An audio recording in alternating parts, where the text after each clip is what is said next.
What's up, Bulls Nation? It's the Bloody Horns podcast. I'm your host, Justin.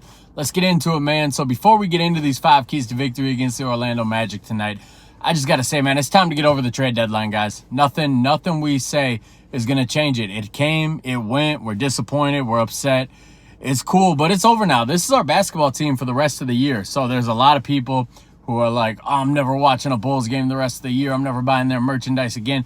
One dude today told me he sold his season tickets after they did nothing on the trade deadline, which is fucking wild. He claimed he'd had season tickets for like 30 years. So you telling me that Jerry Krause in the early 2000s, him trading Elton Brand when Elton Brand was a perennial 20-10 guy his first 2 years in the league, him trading Jamal Crawford for absolutely nothing, him trading Ron Artest and Brad Miller, 2 young upcoming players, for an aging Jalen Rose, all the mismanagement of the early 2000s. You telling me that didn't make you sell your season tickets, but this regime did?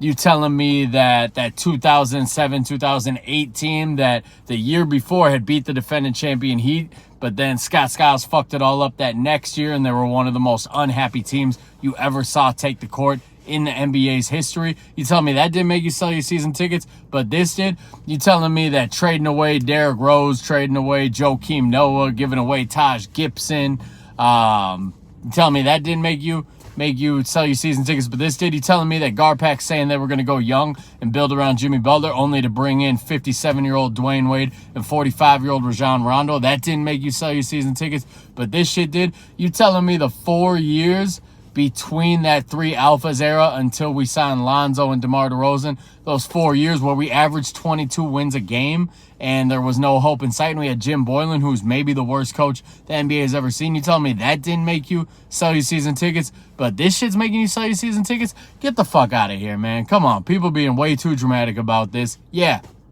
it's not great right now.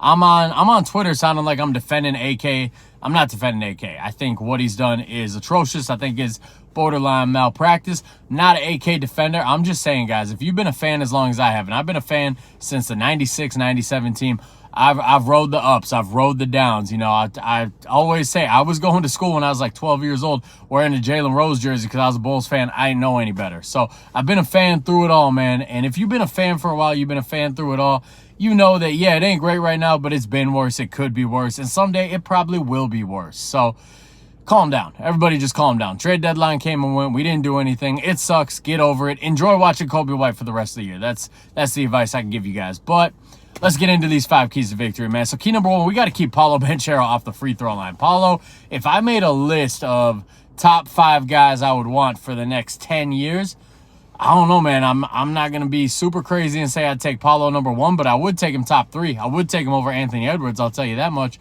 Paolo's a beast, man, and he's a beast. He's still growing. His game is still growing. He's a fucking problem in the NBA. He's going to be a problem for a long time. Really like the kid. If the Bulls can keep him off the free throw line, if they can keep him under 8 free throw attempts, they're gonna be in a much better position to win. This is a tough game. It's a tough matchup, but if you can keep Paolo under 8 free throw attempts, you got a much better chance to win. Key number 2, Franz Wagner, the could have been, should have been of the Chicago Bulls. We got to keep him under 20 points. He's kind of the underrated secret to the Magic's success. When he gets 20-plus points, they're much better. When he gets 20-plus points, I think they're winning like 85% of their games or something wild. There's a wild stat floating around out there about that. But if we can keep Franz Wagner under 20 points, much better off. Absolute matchup problem with him because he's so big, he's so tall, he's so long, and he's quick. He can beat you off the dribble. He can hit the jump shot. It's going to be one of those things, you know, maybe we try Caruso on him. It's going to be rough, but we got to try to keep him under 20 points. Key number 3, we got to keep Wendell Carter off of the offensive glass. You know, Wendell Carter, he seems to be everybody's favorite ex-Bull. You go on Twitter, people will say, should have kept Wendell Carter. Nah, Wendell Carter, for the most part, he's not very good. Whenever he plays the Chicago Bulls, though, he looks damn near like Wilt Chamberlain back in the day. He always gets his lick back against the Chicago Bulls. So got to keep him off the offensive glass. That ties directly into key number 4. Key number 4, Twin Towers, baby. Roll out the Twin Towers. Keep it going. That last game we came out flat. We went with a conventional starting lineup, and we came out flat like we've done a million times the last 2 years. put the Twin Towers in the game. Energy picked up, productivity picked up, efficiency picked up. So fuck it, man. Come out the gates with that Twin Towers lineup. Drummond and Vooch, let's go. Let's roll it. And key number 5, Kobe White. Let's be strong, man. Kobe White, I need you to get 30 tonight. I need Kobe to go off. You know, they're probably going to D him up with Jalen Suggs. It's going to be a tough matchup for him, but I have faith in Kobe. That's one of the things where everybody's so down on this Bulls team. I'm telling you, I'm having way more fun watching this Chicago Bulls team than I ever did in the years of 2016 to about 2021. For that 5-year stretch, I'm having way more fun watching this Chicago Bulls team than I had watching those teams. And I watched every game of those teams. And I can tell you, this team, a lot more fun. And Kobe White, he's the reason they are more fun. So I need a big Kobe White game tonight.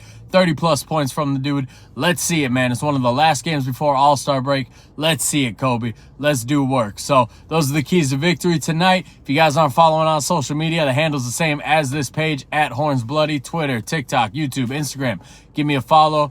Let's talk hoops. I'm not dropping a podcast this weekend. I dropped a podcast on the trade deadline. It's on Apple and Spotify, recapping the deadline around the league. And then Tuesday, the Horns Over Hoops podcast, they're releasing the episode that I was on. We talked Zach LaVine. We talked the trade deadline. We talk all-star stuff. We talk a lot of stuff. So Horns Over Hoops, throw them a follow if you're not already. Pay attention to their podcast dropping on Tuesday. Take it easy, guys. Tip-offs at 6 o'clock tonight.